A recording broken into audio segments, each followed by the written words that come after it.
Hello, welcome to Practical Electronics 10. In our today's practical, we are going to look at oscillator, sinusoidal and non-sinusoidal oscillator. Then under the non-sinusoidal oscillator, we're going to conduct a practical under Astable multivibrator. So, what you are seeing here are the components we're going to need for our practical, today's practical. Here you have your breadboard. We have uh, 1K resistors and 10K resistors. Then we have 100 microfarad capacitors. We have red and yellow LED.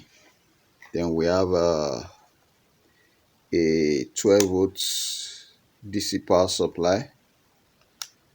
And then we have a DC connector. So let's take a look at the circuit before we start. So here is our circuit diagram. So first things first, let's get some understanding of what we're going to be dealing with today. So we'll start by knowing what an oscillator is.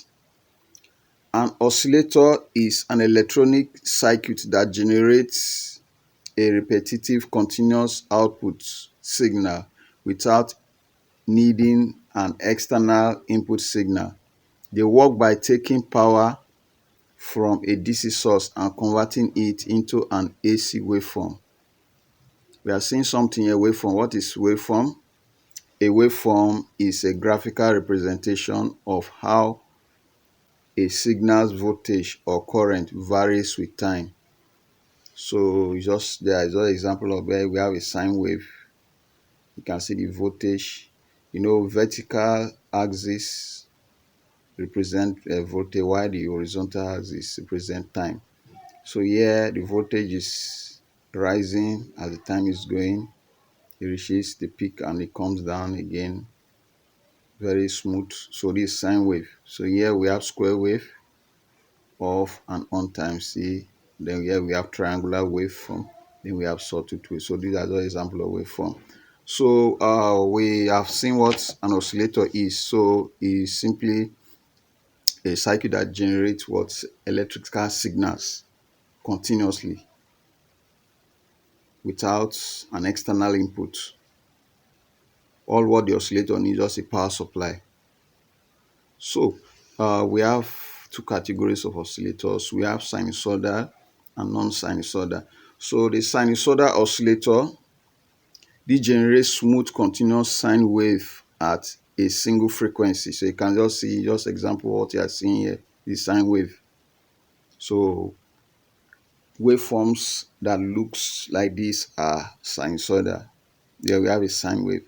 Then on the other hand, we have the non-sinusoidal. That is those that the waveform are not a sine wave. So this generates square wave, triangular wave, rectangular wave, or sawtooth wave with sharp transitions. As you can see, square wave or rectangular waveform. Then we have triangular, we have sawtooth. So under the non-sinusoidal, we have the multivibrator, which is what we are going to deal with today. So under the multivibrator, we have a stable multivibrator. So this type of oscillator is a free-running oscillator with no stable states. It continuously switches between two quasi-stable states.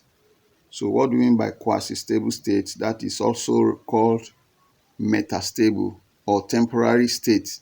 That is a condition that a circuit maintains for a finite predetermined period before automatically transitioning to another state without external intervention.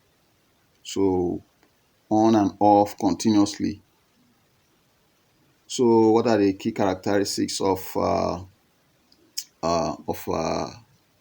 multivibrators? So the key characteristics of a monostable multivibrator is no stable state, automatic oscillation, square wave output, and the duty cycle is 50%. So this means that once you power it, your oscillation will start and the output is square wave. This doesn't give sine wave.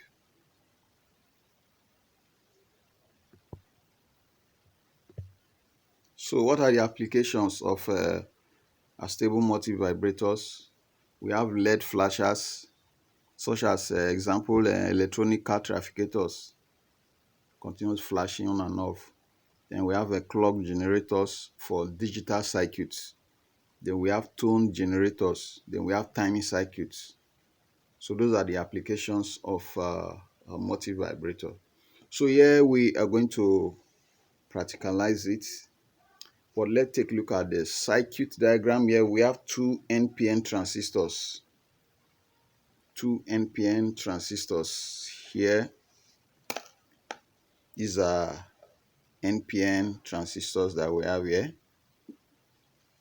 You can see them here, C945. You can use any value.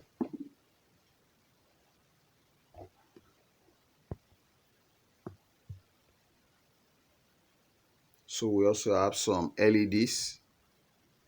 As you can see, we have LEDs here. We have two red and green LEDs. Then we have capacitors, two of them, 100 microfarad, 100 microfarad capacitors. Then we also have 10K resistors and then 1K resistors. You can see them. So this is how the connection is. Both emitters of the two NPN transistors are grounded, are connected to ground. Then the negative side of the LEDs, the one on this side, on the red one, the negative terminal goes to the collector of this transistor, and also the positive terminal of the capacitor, so polarized capacitor, is also connected to it. The same thing is repeated on the other side, just like a mirror. So then a 1K resistor, current limiting resistor for the LED. Now these are 12-volt line. We are powering the circuit with 12 volts, powering 12-volt supply. So then at this point here, we also have 10K resistors. You can see in between the negative terminal of our capacitor and the plus 12 volt. And then that one goes to the base of the other transistor. The same thing on the other mirrored circuit also. This point goes to the base of this transistor. So you can see. So we are going to start our circuit arrangement. So the first thing, we need to know the polarities of our NPN transistor. So for our transistor, this holding the transistor with the number facing you, we have our emitter, collector, and base. So first thing, your emitter, we connect them to ground. We arrange them on our board this way.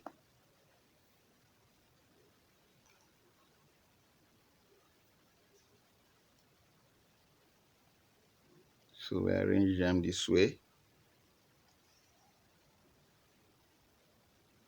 So if you look at the emitter of the transistor, the one on my left hand side, so this line you're seeing here, this is ground. So I'm using these horizontal connectors. I'm using them as my ground. So you can see it's connected to ground. I'll do the same thing on this side. My N for this side of the NPN transistor, my emitter also going towards ground. So you can see the emitter is connected to ground, just like as you are seeing on the diagram. So we're interpreting what is on paper. So let's go back to it. So the next thing on our diagram, we have an LED, the negative terminal of the LED to our collector of our transistor. So we grab your LED. So if you look at your LED, this is the positive and this is the negative. So you can see, so the middle leg of our transistor is the collector. So put one terminal of your LED on this other side, and then wire the down connect. So as you can see it, so and then our resistors. So we need the 1K resistors.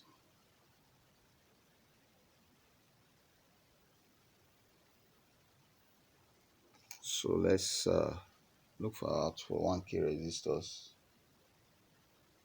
Okay, so this is 1K resistor. So 1K resistor between the anode, that's the positive of the LED, and then to our 12 volt. So this line taking out my 12 volts.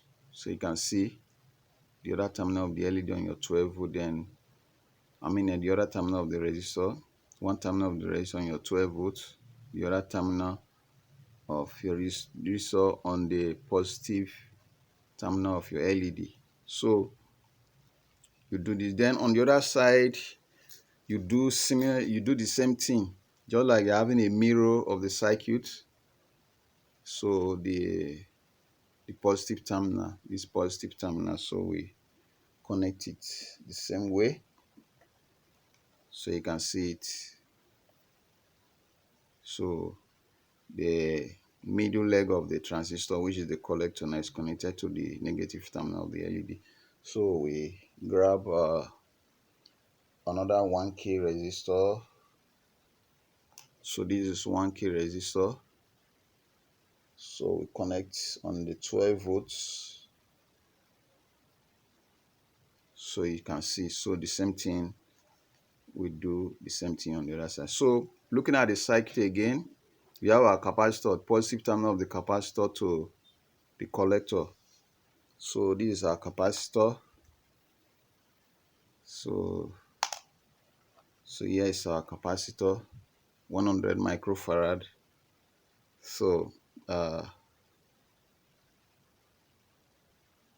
I'm going to put it, the legs are very, so we can just simply hook our transistor, our capacitor here.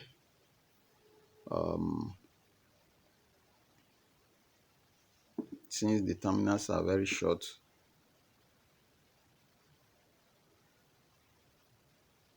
so let's hook them up on this side this way,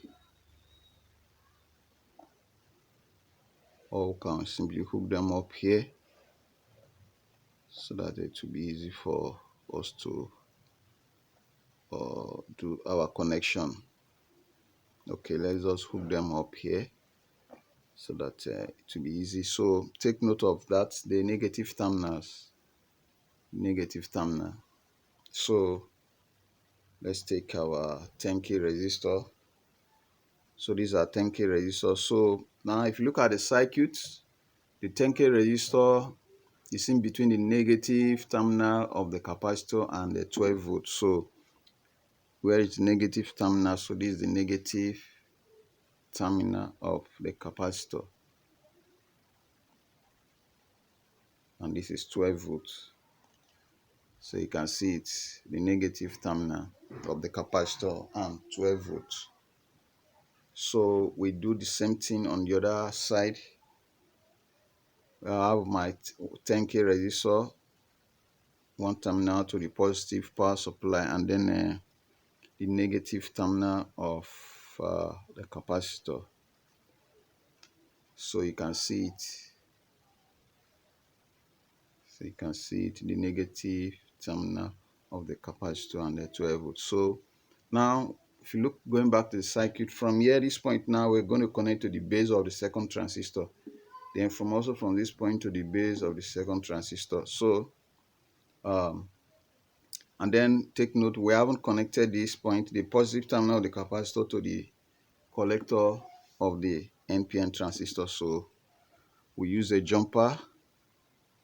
So this is the base, the collector, and then the positive terminal. So look at it. This goes to the positive terminal of the capacitor, while the other end goes to the collector of the NPN transistor. So if you look at it, so I'll do the same thing on the other side.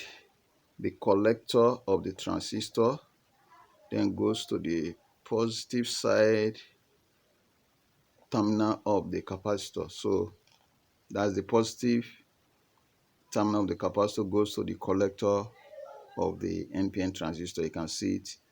Positive terminal of the capacitor goes to the collector of the NPN transistor. Then the negative terminal of the capacitor is connected to the other leg of the resistor, as you can see from the circuit, the negative terminal of the capacitor. So we're going to take that to the base of this, and then take this one also to the base of this. So grab our jumpers. So from this point to the base of this, so we're taking it from here this way. So look at it. Then to the base of this is the base. So you can see, so I will do the same thing on the other side. So from the positive terminal of capacitor to the base of so as you can see it, so this is the circuit. So we're going to take this this is my power supply, my power supply negative terminal, then the positive terminal. So we're going to connect it to my 12 volt power supply. So I'm going to power it. So you can see our circuit. So you can see it oscillating. So this is a Astable multi-vibrator. So you can see it. So that is our circuit. So that is our circuit that you are seeing.